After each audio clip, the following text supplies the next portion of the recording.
Well, I mean, I definitely do. Like we had the conversation with my unit, and I said, you guys should be competing for this opportunity. It was, I mean, it's just a nice break. It, it widens your perspective. If you're somebody like me who works with international students here, you know, my normal job, um, it makes me it has made me, I believe, at least a more informed faculty.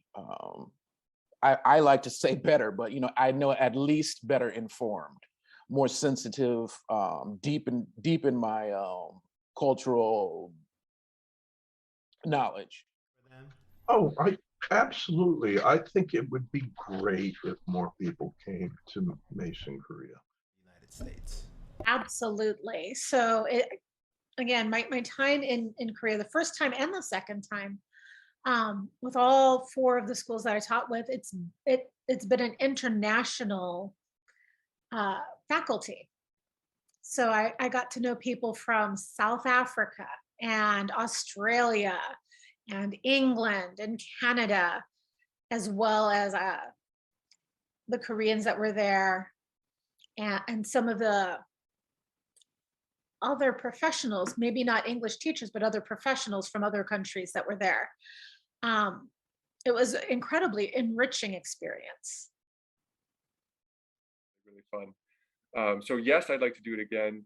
In terms of messages to people who might be on the fence, I'd say if you have the opportunity, it is worth its weight in gold. I had no idea just how, oh my goodness, I'm just picturing the conversations. I got to have conversations with people from so many different places, not just Korean faculty. There were lots of faculty, lots of international faculty from all over the world. One of my best friends at Mason, Korea, was from China, and I got to hear about her experience growing up in China, over fried chicken and over long walks and really deep conversations.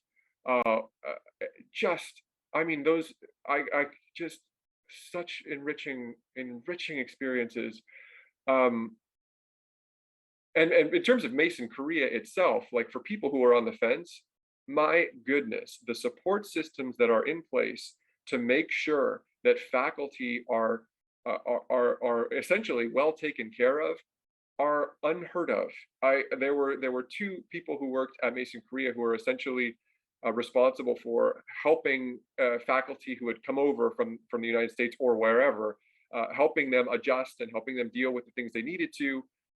These two people were beyond helpful. If I had any questions, they would not only answer them right away, but they often anticipated questions that I had. I ran into a pickle once where I needed a taxi. I hurt myself or whatever. I needed a taxi, and I didn't have to do anything. I said, I'm in trouble. I need a taxi. It was 10:50 at night, and they said there's one on the way. It'll be outside your door in 5 minutes. They have all the information. That level of we have your back. It made it. If that support was not in place, and I imagine it's not in place at all institutions, there were lots of things that could have been challenging to the point of starting to spoil the experience, because there's a lot of bureaucracy. There's a lot of stuff that if you don't understand it, you can just sit there and pull your hair out. But to have someone who's right there, who is not only good at dealing with bureaucratic stuff, but is like an expert, has this nuanced expertise, that made things, I'm talking, they made life really, really easy.